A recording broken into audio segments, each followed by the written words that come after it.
गृह मंत्री महोदय श्री अमित शाह जी के नाक के नीचे पूरा मणिपुर जल गया, दिल्ली में दंगे हुए, पहलगाम में हमला हुआ और आज भी वे उसी पद पर बैठे हैं। आदरणीय अध्यक्ष महोदय, मैं आपको धन्यवाद देना चाहती हूं कि इस महत्वपूर्ण मुद्दे पर आपने मुझे बोलने का मौका दिया। ये अलग बात है कि सत्ता पक्ष के लोग सब मेरे बोलने से पहले ही भाग गए। आइए आइए, आपको देख के मैं खुश थी कि आप वापस आ गए। सबसे पहले मैं उन सैनिकों, उन जवानों, उन अफसरों को नमन करना चाहती हूं जो हमारे देश के रेगिस्तानों में, हमारे देश के घने जंगलों में, बर्फीले पहाड़ियों पे हमारी देश की रक्षा करते हैं, जो हर पल देश के लिए अपनी जान देने के लिए तैयार रहते हैं। 1948 से लेकर अब तक, जब से पाकिस्तानी रेडर्स ने कश्मीर पे हमला किया, तब से लेकर अब तक हमारे देश की अखंडता की रक्षा करने में उनका बड़ा योगदान है। हमारी आज़ादी अहिंसा के आंदोलन से हासिल हुई, लेकिन जैसे मैंने कहा, उसको कायम रखने के लिए हमारी सेना का बहुत बड़ा योगदान है। अध्यक्ष महोदय, कल मैं सदन में बैठी हुई सबके भाषण सुन रही थी। आदरणीय रक्षा मंत्री महोदय ने बोला, सत्ता पक्ष के कई मंत्रियों ने बोला। 1 घंटे का रक्षा मंत्री जी का लंबा भाषण था। सुनते सुनते एक बात मुझे बहुत खटक रही थी। उसके बाद जब दूसरे भाषण भी सुने आपके सत्ता पक्ष के, तब भी ये बात बार बार मेरे मन में आ रही थी कि सारी बातें कर ली, ऑपरेशन सिंदूर की बात कर ली, आतंकवाद की बात कर ली, देश की रक्षा की बात कर ली, इतिहास का पाठ भी पढ़ा दिया, लेकिन एक बात छूट गई। उस दिन 22 अप्रैल 2025 को जब 26 देशवासियों को अपने परिवार के सदस्यों के सामने खुलेआम मारा गया, तो ये हमला कैसे हुआ, क्यों हुआ?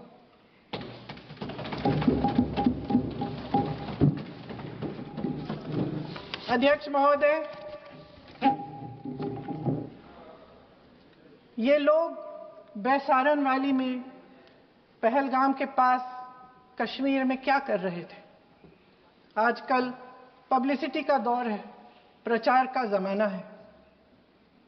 कुछ समय से हमारी सरकार ये प्रचार कर रही थी कि कश्मीर में आतंकवाद खत्म हो गया है, कि कश्मीर में शांति है, अमन चैन है। प्रधानमंत्री जी ने खूब भाषण दिए, देशवासियों को कहा कि चलिए कश्मीर चलिए, सैर करिए। कई बार मैंने ये भी देखा मीडिया पर, टीवी पर, कि कश्मीर जाइए, जमीन खरीदिए, अब वहां अमन चैन है, शांति का वातावरण है। इसी बीच शुभम द्विवेदी, एक कानपुर के नौजवान,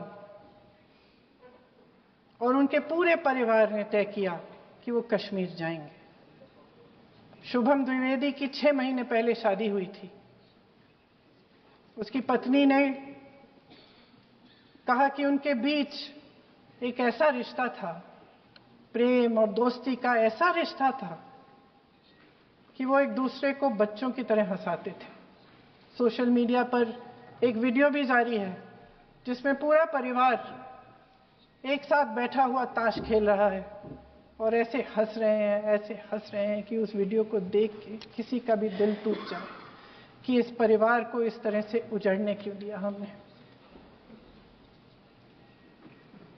22 अप्रैल 2025 को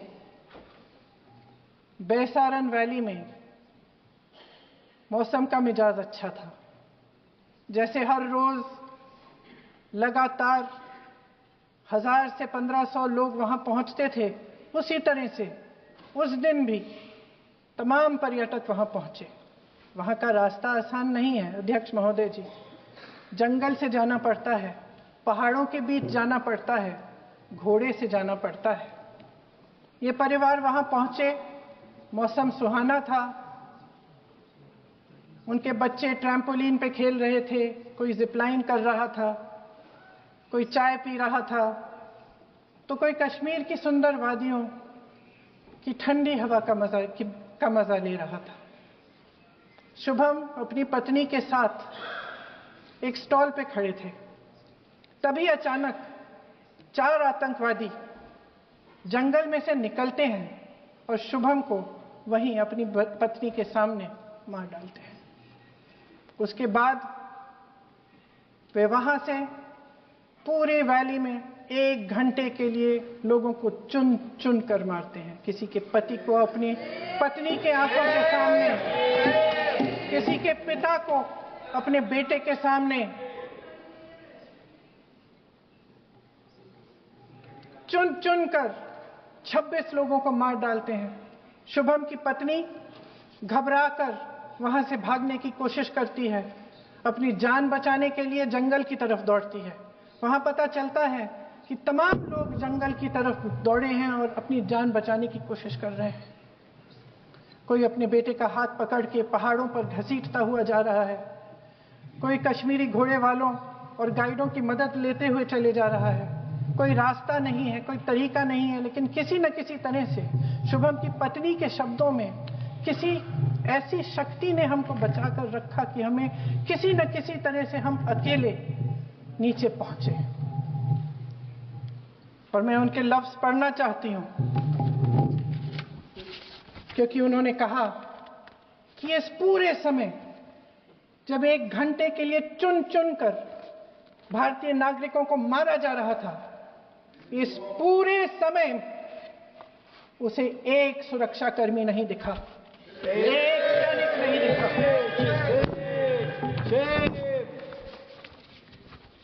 शुभम की पत्नी ने कहा, कोट, मैंने अपनी दुनिया को खत्म होते हुए देखा, अपनी आंखों के सामने एक सिक्योरिटी गार्ड नहीं था।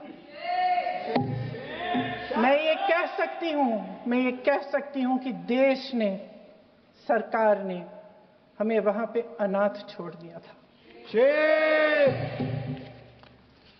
सिक्योरिटी क्यों नहीं थी वहां? वहां पे एक सैनिक क्यों नहीं दिखा? क्या सरकार को मालूम नहीं था कि यहां रोज 1000 से 1500 पर्यटक जाते हैं? क्या सरकार को मालूम नहीं था कि यहाँ के पहुंचने के लिए जंगल के रास्ते से जाना पड़ता है? अगर कुछ हो जाएगा तो लोग वहां से निकल नहीं पाएंगे। एक चिकित्सा का इंतजाम नहीं था, फर्स्ट एड का इंतजाम नहीं था, कोई इंतजाम नहीं था, ना सुरक्षा का, ना फर्स्ट एड का। इन लोगों को भगवान भरोसे छोड़ दिया गया। ये लोग वहां पे इस सरकार के भरोसे गए और इस सरकार ने उन्हें भगवान भरोसे छोड़ दिया।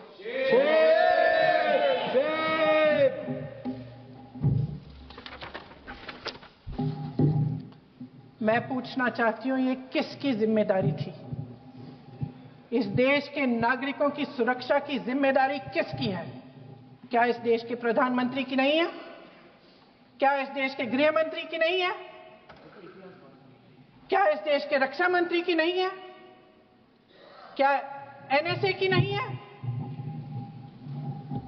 अध्यक्ष महोदय, पहलगाम हमले से सिर्फ 2 हफ्ते पहले हमारे गृह मंत्री महोदय जी कश्मीर गए थे।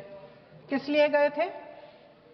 जो सुरक्षा की व्यवस्था है इसको देखने के लिए गए थे, इसको रिव्यू करने के लिए गए थे। और उन्होंने वहां कहा कि आतंकवाद पर विजय प्राप्त हुई है। ये 2 हफ्ते पहले है। 3 महीने बाद जेएनके के गवर्नर साहब एक आम इंटरव्यू में ऐसे ही चलते चलते कह देते हैं कि हाँ, बैसारन वैली में बहुत लापरवाही हुई और इसके लिए मैं जिम्मेदारी लेता हूं। ऐसे ही चलते चलते और वो बात होती है, खत्म भी वहां होती है और वहीं खत्म हो जाती है। उनसे जिम्मेदारी ली भी नहीं जाती, कोई सवाल नहीं उठाता, कोई जवाब नहीं देता। अध्यक्ष महोदय, उस हमले की जिम्मेदारी एक आतंकवादी गुट जिसका नाम टीआरएफ है थोड़े दिनों बाद लेती है। कौन है ये टीआरएफ? 2019 में ये गुट बना। 2020 में इसने कश्मीर में आतंकवाद का काम शुरू कर दिया और 2020 अप्रैल 2020 से लेकर 22 अप्रैल 2025 तक इन्होंने 25 आतंकवादी हमले किए। गृह मंत्री महोदय ने जब यूपीए सरकार के समय के आतंकवादी हमले गिने तो लगभग 25 गिनवाए थे अभी अपने भाषण में। इस गुट ने कश्मीर में 25 हमले 2020 और 2025 के अंदर एक पूरी लिस्ट है इन हमलों की।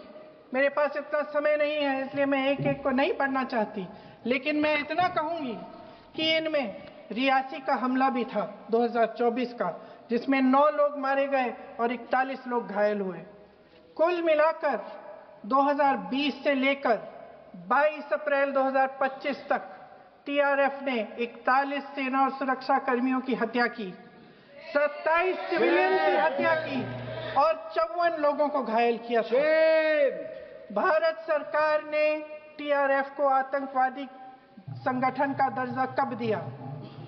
2020 में दिया, 2021 में दिया, 2022 में दिया, 2023 में दिया। 3 साल बाद, 3 सालों के लिए ये आतंकवादी गतिविधियां कर रहे हैं और आप इनको आतंकवादी संगठन तब कहते हैं 2023 में? इसकी क्या वजह थी? ये सब सरकार के संज्ञान में था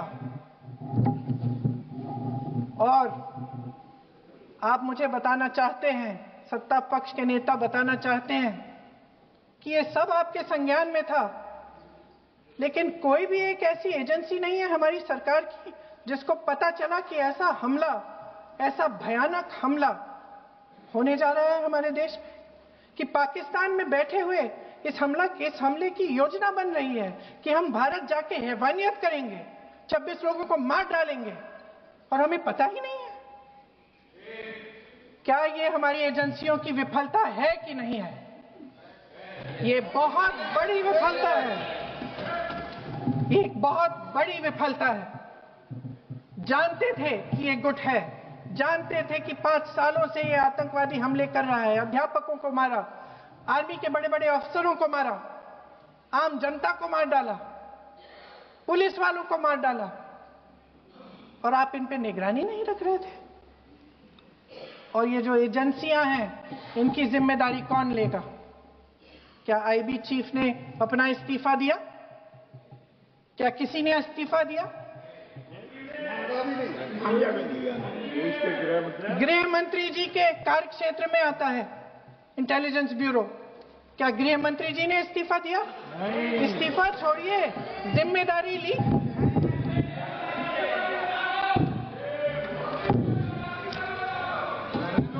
साहब देखिए, इतिहास की बात आप करिए, मैं वर्तमान की बात करना चाहती हूँ। आपको तो एक बहाना चाहिए, आपको तो एक बहाना चाहिए। पूरे परिवार का नाम गिनवा देते हैं। अरे अपनी जिम्मेदारी खुद लीजिए। 11 सालों के लिए तो सत्ता में आप हैं।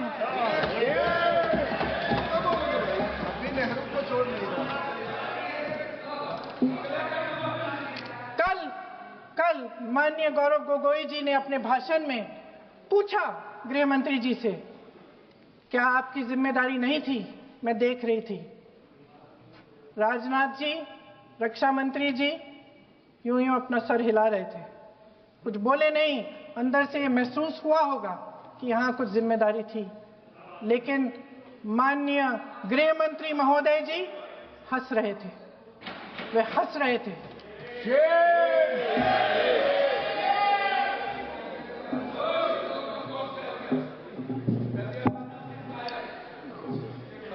अध्यक्ष महोदय, कल सत्ता पक्ष और आज भी सत्ता पक्ष के नेताओं ने 2008 के मुंबई के हमलों का जिक्र किया, बार बार कहा कि मनमोहन सिंह जी की सरकार ने कुछ नहीं किया।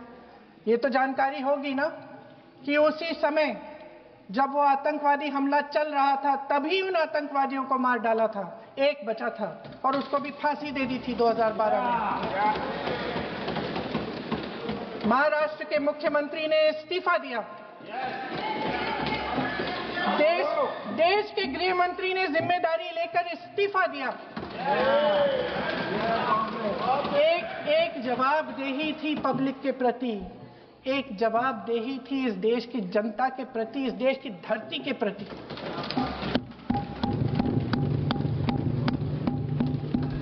राजनाथ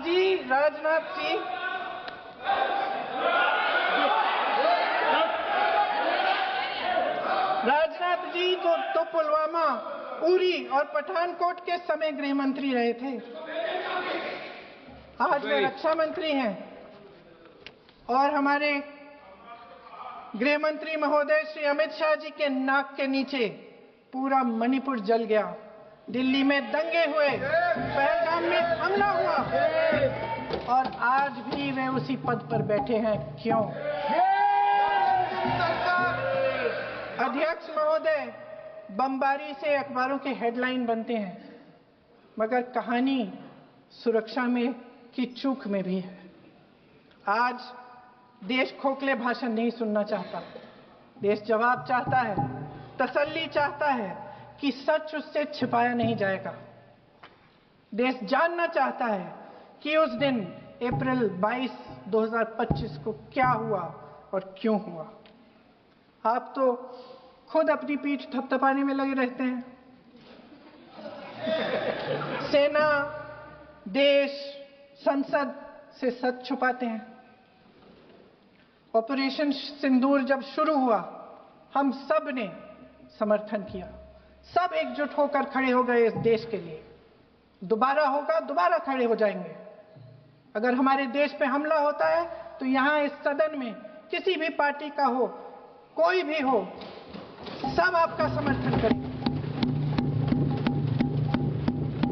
और हमें अपनी सेना पर गर्व है कि उन्होंने इस बार भी दृढ़ता से लड़ाई लड़ी, धैर्य से लड़ाई लड़ी, वीरता से लड़ाई लड़ी।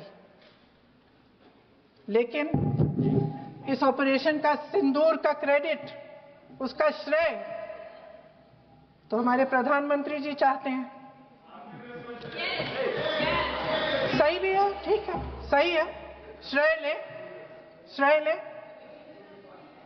ओलंपिक्स में हमारा मेडल आता है, उसका भी श्रेय लेते हैं। लेकिन सिर्फ श्रेय लेने से नहीं होता नेतृत्व, जिम्मेदारी भी लेनी पड़ती है।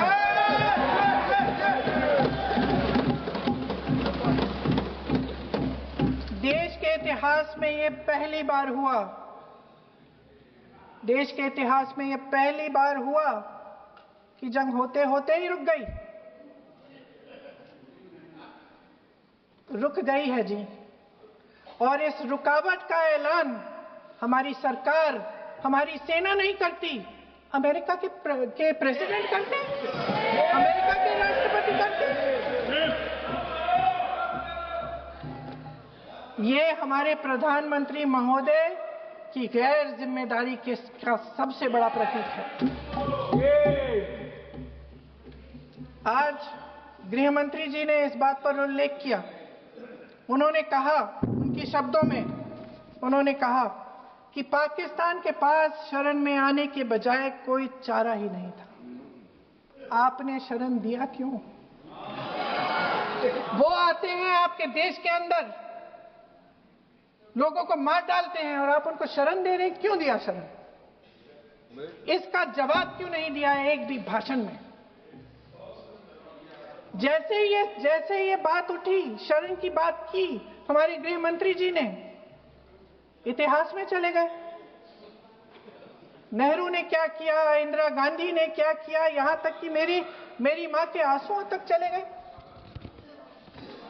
लेकिन इस सवाल का जवाब नहीं दिया कि ये सीज फायर हुआ क्यों। ये रुका क्यों? और तब क्यों रुका जब दुश्मन के पास कोई चारा नहीं था हमारी श्रेय में आने के बजाय? क्यों रुका ये जंग? इसका जवाब नहीं दिया। धन्यवाद। आप देंगे?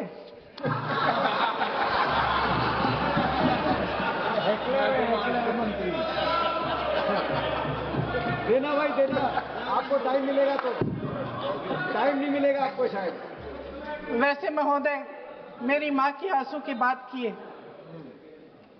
मैं इसका जवाब देना चाहती हूँ। मेरी माँ के आंसू तब गिरे जब उनके पति को आतंकवादियों ने शहीद किया, जब वे मात्र 44 साल की थी। और आज अगर मैं इस सदन में खड़ी हूं और उन 26 लोगों की बात कर रही हूं, मैं इसलिए कर रही हूं क्योंकि मैं उनका दर्द जानती हूं, महसूस करती हूं।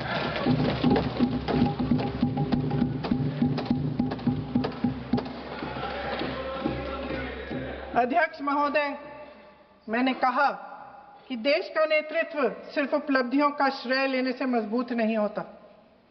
सफलता और विफलता दोनों की जिम्मेदारी लेने से बुलंद होता है। ये सोने का ताज नहीं है, कांटों का ताज है। अध्यक्ष महोदय, जब सरकार झूठी और कायर हो तो वे बहादुर से बहादुर सेना के साहस और पराक्रम को भी कमजोर कर देती है। देश को प्रतिशोध के साथ साथ सबके प्राणों की रक्षा का प्रण चाहिए। सेना की शक्ति के साथ सरकार की सच्चाई भी चाहिए। महान देशभक्त शहीद इंदिरा गांधी जी, जिन्होंने सफल कूटनीति के बल पर अमेरिका के राष्ट्रपति निक्सन का मुकाबला करके पाकिस्तान का विभाजन करवाया, बांग्लादेश बनाया, 1 लाख पाकिस्तानी सैनिकों को आत्मसमर्पण करने पर मजबूर किया, उन्होंने कभी इसका श्रेय लेने की कोशिश नहीं की। ऑपरेशन सिंदूर का मकसद अगर पाकिस्तान को सबक सिखाना था तो शायद ये मकसद अभी अधूरा है, क्योंकि हमारी कूटनीति विफल रही है। इसका प्रमाण यही है कि ऑपरेशन सिंदूर के बाद एक पाकिस्तानी जनरल, जिसके हाथ खून से रंगे थे, अमेरिका के राष्ट्रपति के साथ बैठकर लंच खा रहे थे। अगर ऑपरेशन सिंदूर का मकसद आतंकवाद को खत्म करने का था तो पाकिस्तान को संयुक्त राष्ट्र के आतंकवाद विरोधी समिति का अध्यक्ष चुने जाने से इस मकसद को धक्का लगा है। इसकी जिम्मेदारी कौन लेगा? क्या हमारे प्रधानमंत्री लेंगे? क्या उनमें ये हिम्मत है? नहीं है। अगर इस ऑपरेशन के दौरान हमारे जहाजों का नुकसान नहीं हुआ तो सदन में इसे साफ साफ कहने से क्या डर है? क्यों नहीं कहा है? कल भी रक्षा मंत्री जी ने कहा कि हमारे इंफ्रास्ट्रक्चर का नुकसान नहीं हुआ, तो जहाजों के बारे में भी बता दें, साफ साफ बता दें। क्या हर्ज है? सच्चाई तो है। सवालों से बचने के लिए ये सरकार हमेशा प्रयास करती है। इसकी राजनीतिक कायरता बेमिसाल है। देशवासियों के प्रति जवाबदेही का एहसास ही नहीं है। सच्चाई ये है कि इनके दिल में जनता के लिए कोई जगह नहीं है। सब राजनीति है, सब पीआर है, सब प्रचार है, सब पब्लिसिटी है। देश की जनता के लिए आपके हृदय में कुछ नहीं रहा। बहुत समय हो गया है आप इस प्रचार में ही लिप्त हैं, जनता को देख नहीं पा रहे हैं। जी माननीय, जो पहलगाम में हुआ, खत्म करती हूँ, जो पहलगाम में हुआ उससे हर एक देशवासी के दिल पे चोट पहुंची है। हिमांशी नारवाल की गुहार ने हम सबको शर्मिंदा किया है। इसीलिए मैं आज यहां खड़े हुए एक आखिरी बात करना चाहती हूं।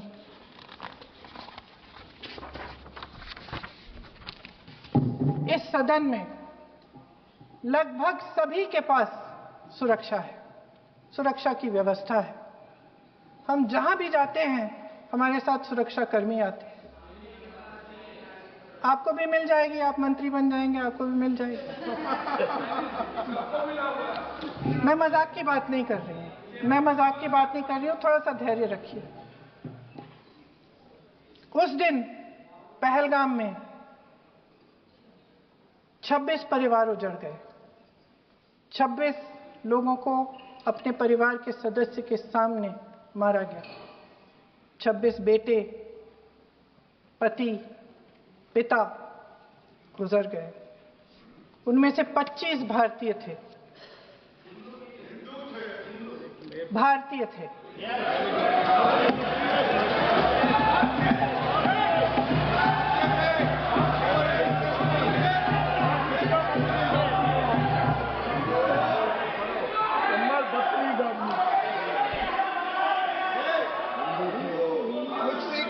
जितने भी लोग बैसारन वैली में थे और जो 25 भारतीय मारे गए, उनके लिए कोई सुरक्षा नहीं थी, कोई सुरक्षा नहीं थी। आप कितने भी ऑपरेशन कर डालें, आप इस सच्चाई के पीछे छुप नहीं सकते, इसे नकार नहीं सकते।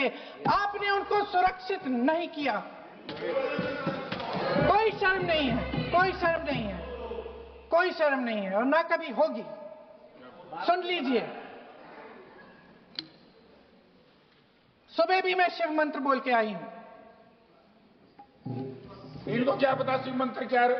शिव मंत्र खत्म कर लूं अपना भाषण। शिव मंत्र मैं एक बार उन 25 भारतीयों के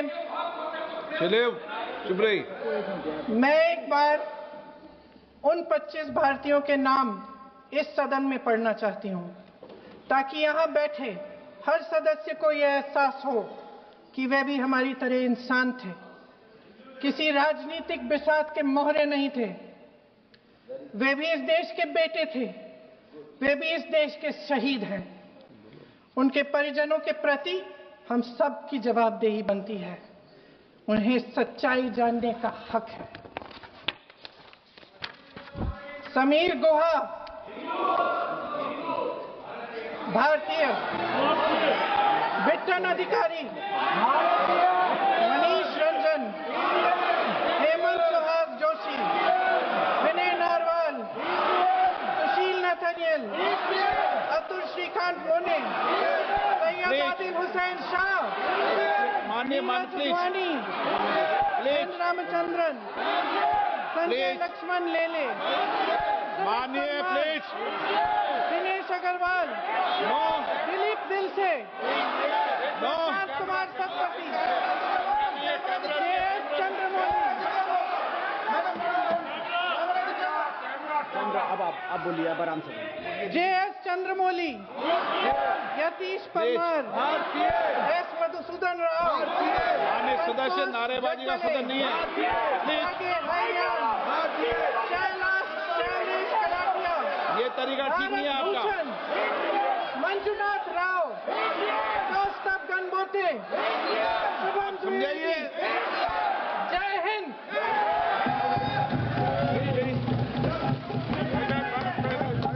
डॉक्टर श्रीकांत